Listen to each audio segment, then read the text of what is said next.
Salam semuanya. Selamat Paskah bagi kita sekalian.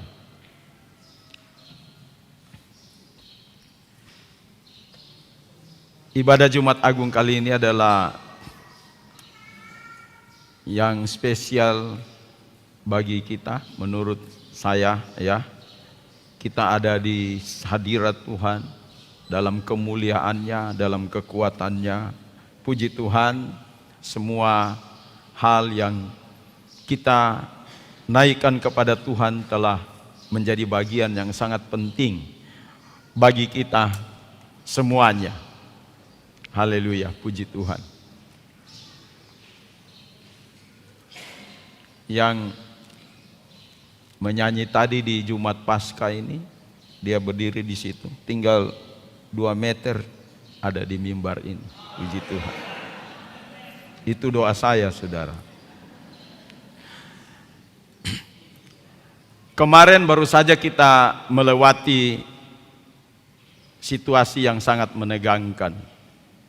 Di Indonesia terjadi bencana yang itu dianggap juga bencana nasional karena gempa yang terjadi di antara Maluku dan Manado dengan magnitudo 7,6 skala Richter, dan itu sudah menyaingi gempa Palu di masa yang lampau, dan semua orang berhamburan, berlarian, kekacauan pun terjadi. Surutnya laut walaupun ya sebentar dan sedikit, itu sudah cukup menegangkan. Dan juga secara khusus di komunitas El Shaddai Big Family kemarin ada pertandingan di lapangan, ya. 2 tim berlaga di sana di lapangan Pamona. Ada yang menang dan ada yang kalah. Itu adalah sesuatu yang biasa terjadi, ya. Menang kalah itu biasa terjadi. Tapi yang luar biasa pada hari ini, kita mau renungkan bahwa Allah dari sorga mau turun ke bumi menjadi sama dengan manusia, menyelamatkan saudara dan saya. Itu yang luar biasa. Haleluya.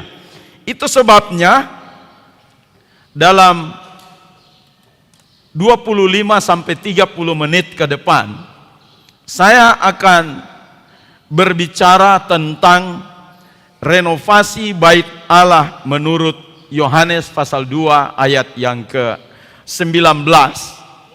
Dan mulai dari Jumat Agung sampai pada hari kebangkitan nanti, kita akan mendengarkan berita secara berseri, yaitu dari pembongkaran menuju kebangkitan.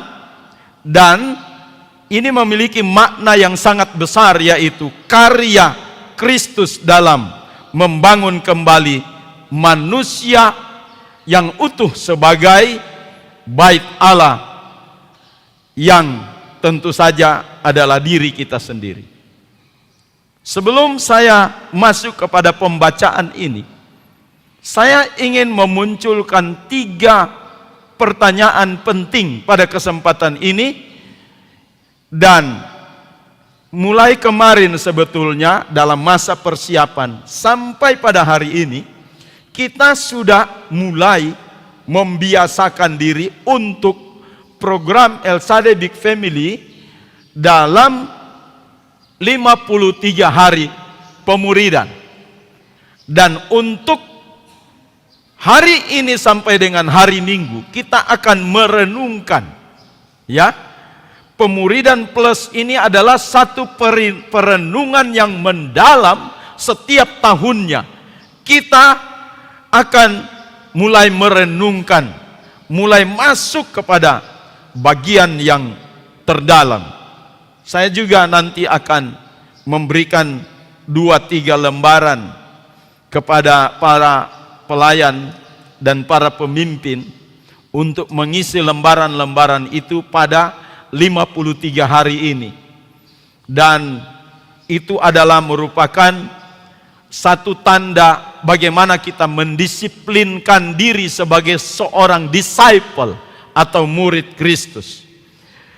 Pertanyaan yang pertama adalah, apa yang Tuhan ingin bongkar dalam hidup saya pada hari ini?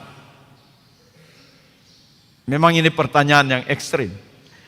Yang kedua, apakah saya bersedia disalibkan bersama dengan Kristus? Kemudian pertanyaan yang ketiga, apakah saya masih mempertahankan bagian hidup yang belum saya serahkan kepada Tuhan? Untuk itu mari saya jemput kita bangkit berdiri semua, dan kita akan membaca satu teks di dalam kitab suci yang terambil di dalam Yohanes pasal 2 ayat yang ke-19. Kita akan membacakan secara bersama-sama teks ini dalam hitungan yang ketiga dalam nama Tuhan Yesus Kristus. 1, 2, 3. Jawab Yesus kepada mereka, rombak bait Allah ini, dan dalam 3 hari aku akan mendirikannya kembali. Silakan duduk.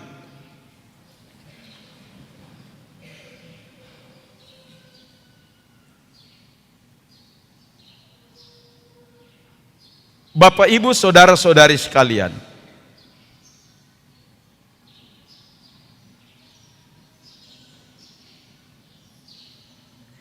ketika kita membaca teks ya di dalam satu perikop, teks itu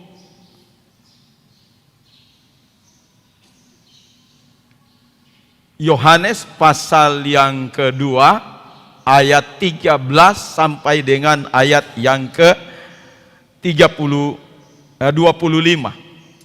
ya. Jadi ini memuat tentang satu kisah atau narasi bagaimana Yesus melakukan tindakan konfrontatif di bait suci.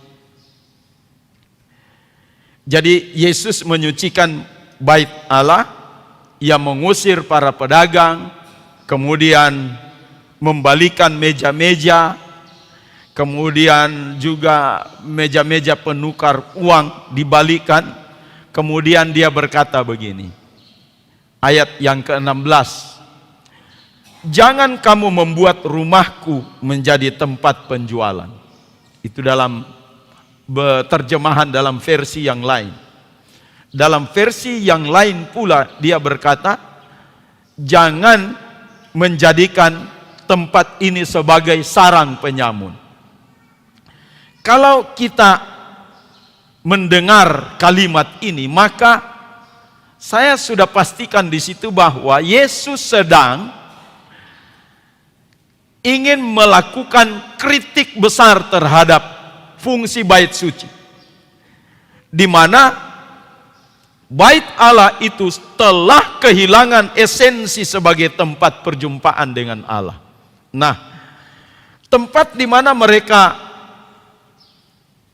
ada berjual beli dengan domba-domba, kambing, sebenarnya kalau menurut saya itu juga ya tempat aktivitas itu adalah kalau menurut saya masih rohani lah. Karena domba-domba yang diperjualbelikan di situ adalah domba-domba yang digunakan untuk korban persembahan. Jadi jangan berpikir bahwa domba-domba semua atau lembu-lembu itu digunakan untuk konsumsi sehari-hari untuk rumah tangga, tapi itu untuk domba-domba sembelihan untuk rumah Allah supaya dekat. Tetapi Yesus melihat bahwa bait Allah telah kehilangan esensi sebagai tempat perjumpaan dengan Allah, karena tempat di mana mereka berjual beli itu adalah tempat yang dikhususkan untuk rumah doa bagi bangsa-bangsa. Nah, Jadi kemudian Yesus menyatakan di dalam pembacaan kita tadi ayat yang ke-19 berkata, rombak bait Allah ini dan dalam 3 hari aku akan mendirikannya kembali. Sebenarnya orang Yahudi salah paham dengan apa yang dinyatakan oleh Yesus. Mereka berpikir Yesus berbicara tentang rumah Allah atau bait suci secara fisik. Tetapi kita melihat di situ bahwa sebenarnya Yohanes sedang memberikan penjelasan. Ini ada penjelasan selanjutnya di dalam ayat yang ke-21 berkata begini. Yang dimaksudkannya dengan bait Allah ialah tubuhnya sendiri. Jadi Yesus sedang berbicara tentang tubuhnya sendiri, di mana itu mengisahkan tentang Jumat Agung, kematian Yesus dan kebangkitannya. Jadi dia sedang berbicara tentang bagaimana pembongkaran bait suci itu. Artinya begini, Yesus sedang berbicara tentang sesuatu yang lebih dalam dan yang lebih penting, tentang pembongkaran dirinya sendiri sebagai jalan untuk membangun kembali manusia seutuhnya menjadi ciptaan yang baru. Sesuai dengan lagu yang kita sudah nyanyikan tadi. Itu sebabnya kita harus memaknai inilah arti dari Jumat Agung yang sebenarnya. Dalam beberapa waktu ke depan saya akan bicara tentang 3 prinsip salib melalui konsep renovasi bait Allah diri kita sendiri. Yang pertama adalah salib adalah pembongkaran ilahi terhadap dosa manusia. Jadi salib itu bicara tentang bagaimana ia membongkar dosa manusia sehingga kutuk-kutuk dosa itu sudah ditiadakan, sudah dihancurkan. Kita tahu bersama di masa yang lampau, Tuhan berkata, pada saat kamu makan buah pohon pengetahuan baik dan jahat itu, maka pada hari itu kamu akan mati. Saya bicara tentang natur dosa di dalam kematian di sini. Ya, natur dosa. Roma pasal 3 ayat 23 berkata, semua orang telah berbuat dosa dan telah kehilangan kemuliaannya. Dan juga di dalam kitab yang sama dikatakan, upah dosa itu ialah maut. Inilah natur dosa. Saya mau sedikit memberikan perbedaan di sini, apa itu natur dosa dan apa itu manusia lama. Ya, supaya kita jelas. Kalau natur dosa itu begini, saudara. Ketika bayi yang baru lahir, dia kan belum berbuat apa-apa. Jadi dosa itu sebetulnya, kalau di dalam sekolah Alkitab atau teologi, itu ada satu pelajaran yang namanya hamartiologi.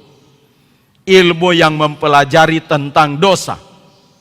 Ya, jadi ini dasar-dasarnya. Natur dosa itu beda dengan hasil dari perbuatan amoral. Misalnya mencuri, berzina, kemudian melakukan tindakan-tindakan kriminal. Itu adalah manusia lama, kedagingan, yang memang muncul dari natur dosa. Tetapi esensi atau natur dosa itu adalah begini, saya berikan contoh. Ketika bayi yang baru lahir, maka apa yang terjadi? Pada umumnya bayi yang baru lahir, dia menangis. Kenapa dia menangis? Apakah dia tahu waktu itu segala sesuatunya? Tapi secara alamiah, dalam natur kehidupannya, dia menangis karena dia terlahir dari keadaan yang berdosa. Jadi belum bikin apa-apa saudara. Dia sudah menyadari, dia jauh di lubuk hatinya yang paling dalam. Belum, pikirannya belum berkembang, perasaannya belum terbentuk, tetapi dia sudah menangisi kehidupannya untuk dia lahir dalam natur dosa yang pada akhirnya juga sampai kepada satu titik, yaitu kematian manusia.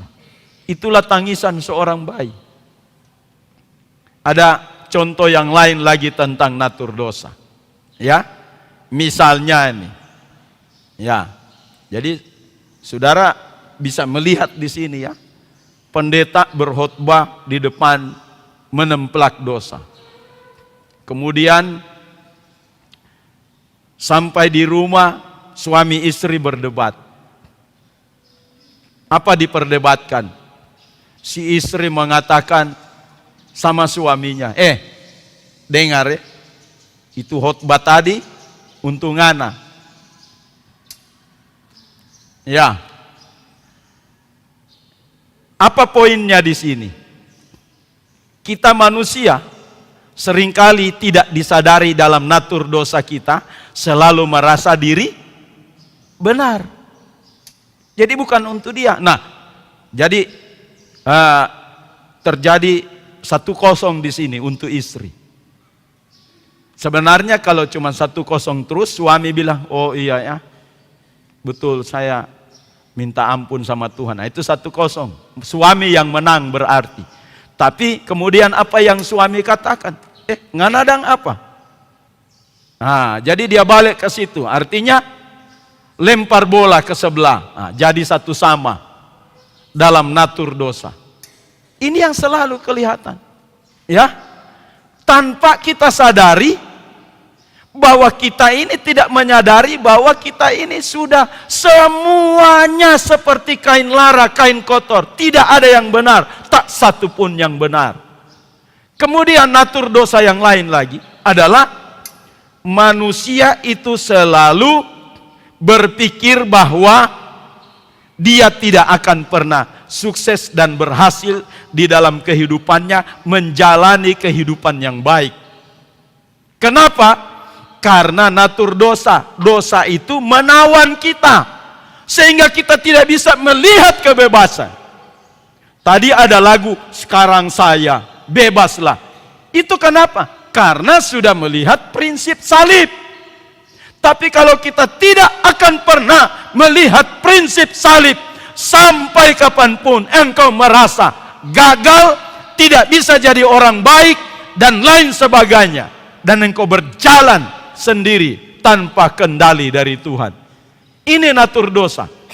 Oleh anugerah Tuhan, Yesus terpaku di Golgota, dan 2 Korintus pasal 5 ayat 21 berkata, Dia yang tidak mengenal dosa telah dibuatnya menjadi dosa karena kita. Jadi saudara, di kayu salib Yesus membongkar dosa kita. Dia bongkar dan dia mematikan semua natur-natur dosa, sehingga Rasul Paulus di dalam 1 Korintus pasal yang ke-15 berkata, hai maut, di manakah sengatmu? Jadi Yesus telah mengambil alih di sini. Ya, di kayu salib Yesus memikul seluruh dosa manusia. Salib menjadi tempat di mana dosa dimatikan, dosa dihukum, bukan disembunyikan. Jadi salib membongkar dosa untuk menghukumnya. Jadi Jumat Agung ini bukan sekedar kisah penderitaan, tetapi Jumat Agung itu adalah operasi ilahi terhadap dosa manusia, supaya kekuatannya dilumpuhkan. Dan kita memang benar-benar, surat Galatia bilang begini, merdeka di dalam Kristus. Katakan amin. Saya ingin kita pulang nanti ke rumah kita masing-masing dengan memahami satu konsep penting, merdeka di dalam Tuhan. Yang kedua, salib membongkar manusia lama dalam diri kita. Nah, ini manusia lama adalah satu keinginan yang terus bertengkar di dalam diri manusia. Baca nanti Roma pasal 7 ayat 21 sampai dengan ayat 24, tapi saya tidak bicara di situ. Ketika Yesus disalibkan, bukan hanya tubuhnya yang tersalib, tetapi manusia lama kita juga ikut tersalib. Katakan amin. Jadi manusia lama disalibkan oleh Yesus. Di mana mungkin kita tidak berdaya, kemudian salah sedikit. Dan Roma 6 ayat 6 berkata, manusia lama kita telah turut disalibkan. Maka dalam Galatia pasal 2 ayat 19, sebelum ayat yang ke-20, namun aku hidup, tetapi bukan aku sendiri yang hidup. Galatia pasal 2 ayat 19 berkata begini, sebab aku telah mati oleh hukum Taurat, untuk hukum Taurat, supaya aku hidup untuk Allah. Aku telah disalibkan dengan Kristus. Jadi Kristus telah menyalibkan manusia lama kita. Artinya apa di sini? Ego kita sudah tidak ada lagi kekuatannya, hilang sama sekali. 2 Korintus 5 ayat 17, jadi siapa yang ada di dalam Kristus, ia adalah ciptaan yang baru. Yang lama sudah berlalu, sesungguhnya yang baru sudah datang. Galatia pasal 2 ayat 20 berkata, namun aku hidup, tetapi bukan aku sendiri lagi yang hidup, melainkan Kristus yang hidup di dalam aku. Jadi egonya dilumpuhkan, ya, dimatikan di situ, disalib. Kemudian yang kedua adalah keinginan daging kita disalibkan. Yesus telah menyalibkan keinginan daging kita. Jadi kalau kita lihat salib, maka di sana kita akan mengalami kemenangan yang gilang gemilang. Setiap hari engkau harus mampu melihat salib Kristus. Katakan amin. Haleluya. Jangan cuma di sini yang ada salib, ya. Tapi preman juga dia ada kalung salib, ya. Dia buntuti motor, kemudian rampas tasnya orang yang sedang di motor itu berkendara, ya. Tapi di sini ada kalung salib. Percuma, saudara. Melihat salib adalah melihat dengan cara pandang kita yang benar. Katakan amin. Haleluya. Jadi begini, saudara, panggilan Kristus itu mengandung hal yang sangat penting, yaitu apa? Kematian terhadap diri yang lama. Haleluya. Matikanlah kehidupan lamamu melalui salib Kristus. Kalau sudah ada yang tidak beres, kedagingan, ego dan lain sebagainya, saudara sedang diingatkan untuk mampu melihat salib Yesus Kristus. Di dalam keluarga saya sudah tanamkan.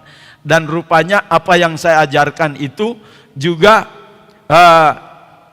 tertanam di dalam istri saya dan juga kepada anak saya. Kalau mereka mementor orang pasti mereka mengatakan itu. Ya, saya berkata kepada istri dan anak saya, kalau penderitaanmu tidak lebih dari penderitaan Yesus Kristus di kayu salib, tidak boleh mengeluh, tidak boleh komplain. Ya, ini yang mereka selalu katakan dan saya dengar. Tinggal bagaimana nanti diterapkan di dalam kehidupan kita sekalian. Poin yang ketiga yaitu salib membuka akses baru kepada Allah. Dia membuka jalan baru kepada Allah. Saudara, masih ingat waktu Adam dan Hawa, nenek moyang kita, setelah makan buah pohon diberikan ganjaran karena melanggar aturan, dan setelah itu apa? diusir dari Taman Eden. Artinya apa di sini? Kalian semua harus cari jalan. Entah kemana tujuannya, silakan. Tidak ada jalan yang baru untukmu. Maka dari itu, semua hukum-hukum dosa, mati, kemudian bersalah, kemudian diusir dari Taman Eden dan tidak ada jalan. Tahukah kita? Ini semua dijawab oleh Yesus Kristus. Sebelum dia disalib, dia meyakinkan kepada murid-muridnya dengan satu ayat penting, Yohanes 14 ayat yang ke-6. Apa dibilang di situ? Akulah jalan dan kebenaran dan hidup. 3 hukuman ini sudah digenapi di kayu salib melalui Yesus Kristus Tuhan kita. Waktu itu kita dibuang dari Taman Eden, tapi salib telah membuka jalan bagi kita semua untuk masuk ke Taman Eden yang baru. Katakan amin. Waktu itu kita dihukum, Yesus dengan darahnya yang tercurah, ia membenarkan kita. Dan waktu itu kita divonis mati, tetapi Yesus berkata, akulah kehidupan, akulah kebangkitan. Maka kematian bagi manusia bukan masalah bagi kita yang sudah mengenal salib Kristus. Karena di salib ia sudah membantah semua tuduhan-tuduhan itu, menjadi orang-orang yang berkemenangan sampai hari ini, saudara-saudara. Jadi proses membuka jalan itu adalah proses yang luar biasa. Mana tandanya? Ya, tandanya itu Matius 27 ayat 51. Itu tanda-tanda fisik yang Tuhan nyatakan. Dikatakan begini, setelah proses penyaliban Yesus, maka terjadilah ini. Dan lihatlah, tabir bait suci terbelah 2, dari atas sampai ke bawah, dan terjadilah gempa bumi, dan bukit-bukit batu terbelah. Kenapa saudara? Karena dulu di zaman kita perjanjian lama, yang bisa masuk ruang maha suci itu hanya imam besar. 1 tahun 1 kali imam besar masuk. Tetapi waktu Yesus disalib sebagai imam besar agung, tirai bait suci itu terbelah 2. Artinya tidak ada sekat, tidak ada lagi penghalang. Semua orang yang memandang salib telah masuk ke ruang maha suci. Dan setiap waktu kita ada di ruang maha suci untuk berkomunikasi dengan Tuhan, dia membuka jalan bagi kita untuk membangun hubungan yang baru dengan Tuhan. Maka Ibrani 10 ayat 19 berkata, kita sekarang dengan penuh keberanian dapat masuk ke dalam tempat kudusnya. Maka berita tentang renovasi bait suci pada hari ini ada 3 poin penting yang kita harus pegang dalam berita ini. Yang pertama, dosa dihancurkan. Amin. Kalau saya sudah bilang 3 poin ini, semua bilang amin. Yang pertama, dosa dihancurkan. Yang kedua, manusia lama disalibkan. Yang ketiga, ada akses yang baru untuk menuju Taman Eden yang baru. Tuhan Yesus memberkati kita semua.